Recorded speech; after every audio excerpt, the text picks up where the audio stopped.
Walang pinoprotektahan, walang kasinungalingan, serbisyong totoo lang.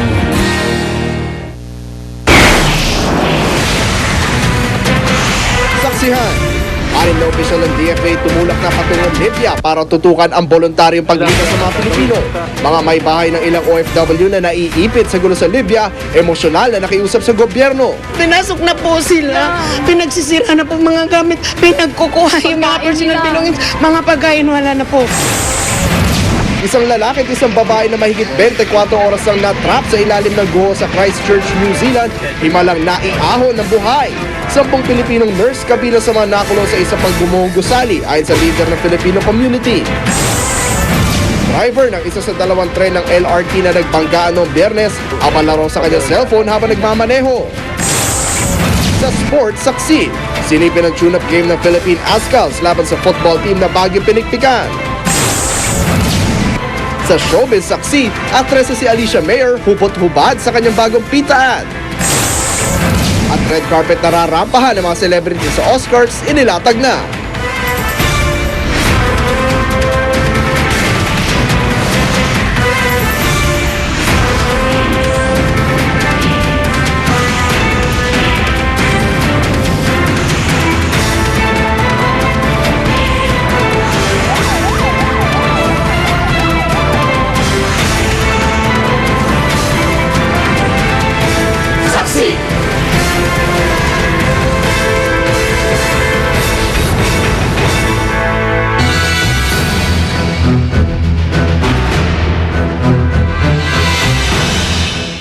Ang inyo po napapanood ang patuloy na tensyong politikal sa bansang Libya. Sa siyudad ng Tobruk, nag-withdraw na ng suporta mga sundalo kay Libyan leader Muammar Gaddafi. Kasama sila ng ibang grupong kontra-gobyerno na kumukondina sa liderato ni Gaddafi. Daglatag na rin sila ng sarili nilang checkpoint. Pero hindi lamang mga kontra kay Gaddafi ang nagmarcha sa kalsada. Maging mga taga-suporta niya, sumabak na rin sa rally para naman kontrahin ang panawagan na bumaba na siya sa pwesto. Kaya naman si Gaddafi lalong nanindigan na hindi siya bababa sa pwesto. Nangako rin siyang susugpuin niya ang lumalakas sa pag-aaklas laban sa kanyang pamumuno. At dahil dito, dagsana ang mga tao sa Tripoli Airport para makalabas ng Libya. Ang iba't ibang bansa, kanya-kanya ng paglilikas sa kanilang mga kababayang naiipit sa gulo.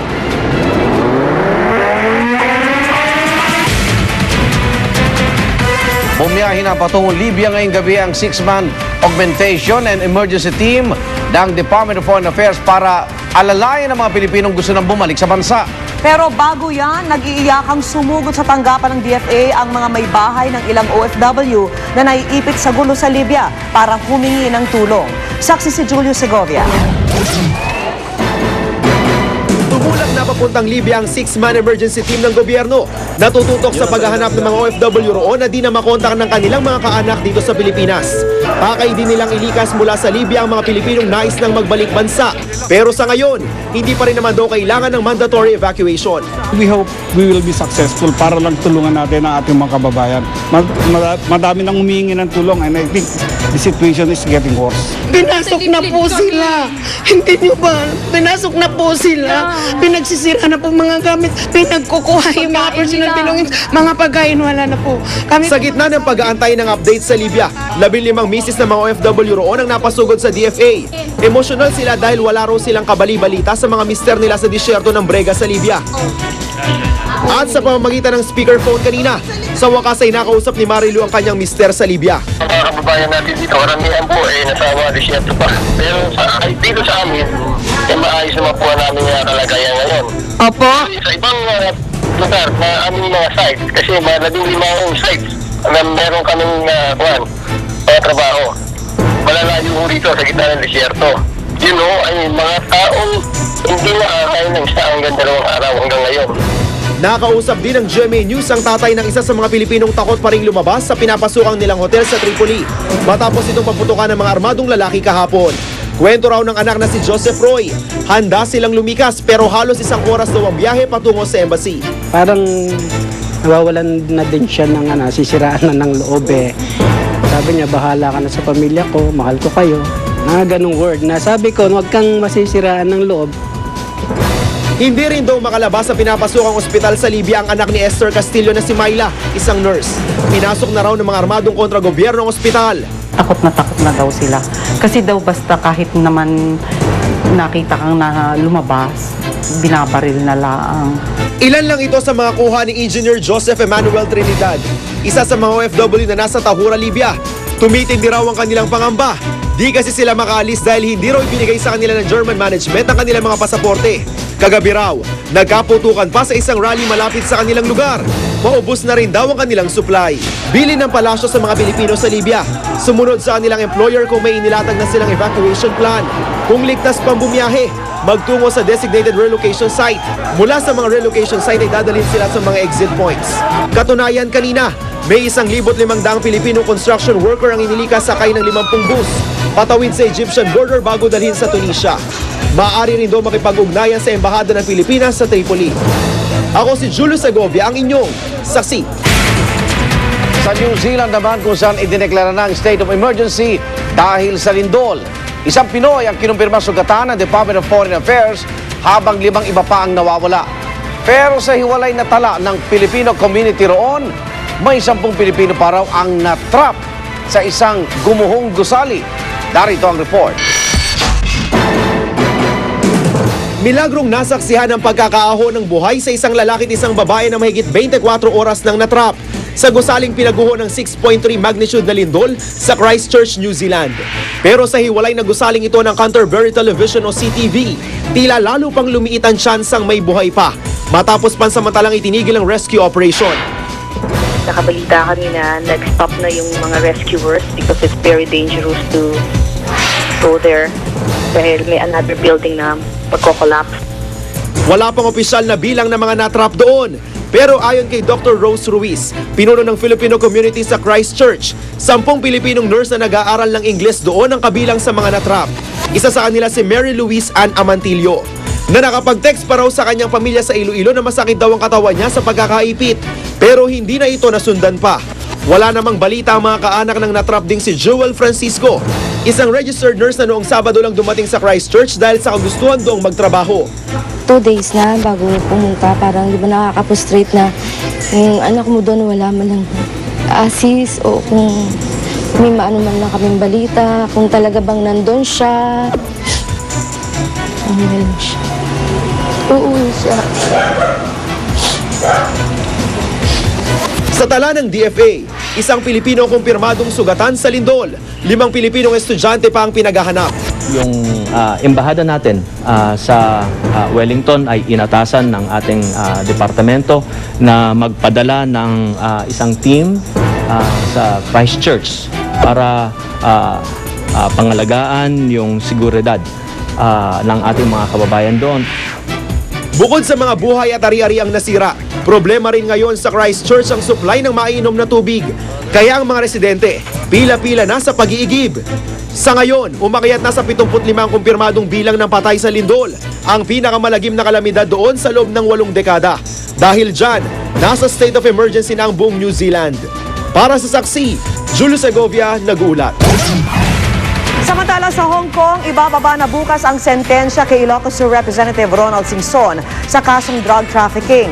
Sa mitigation hearing kanina, sinabi ng korte na wala raw sapat na ebidensya para patunayang may intensyon ng kongresista na magbenta ng droga. Mula sa Hong Kong, saksi si Ian Cruz.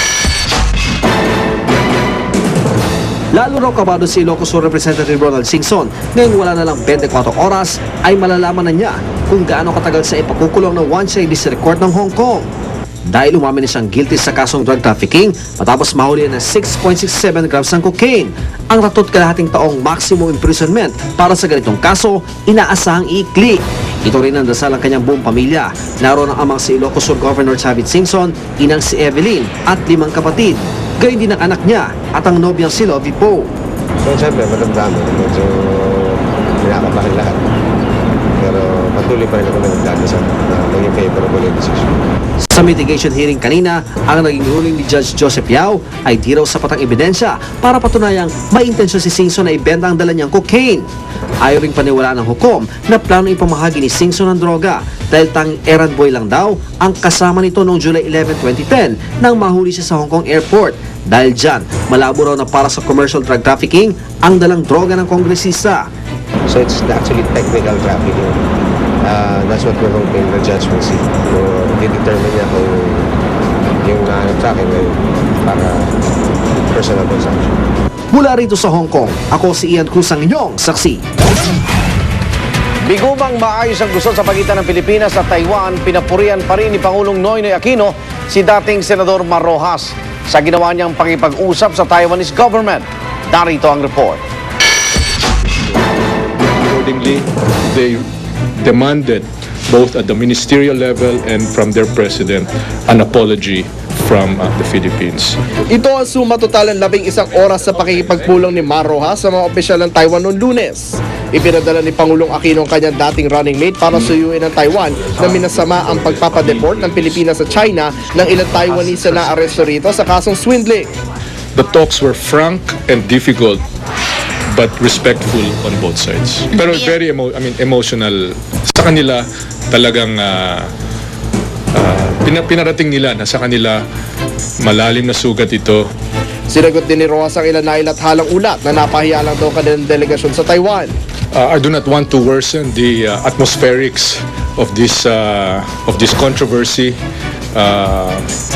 Let's just say I will not dispute Chairman Perez, but at the same time will not comment on that. Biguman niyang maplansya ang gusot sa pagitan ng Taiwan at Pilipinas, todo papuri pa rin kay Rojas ang Pangulo.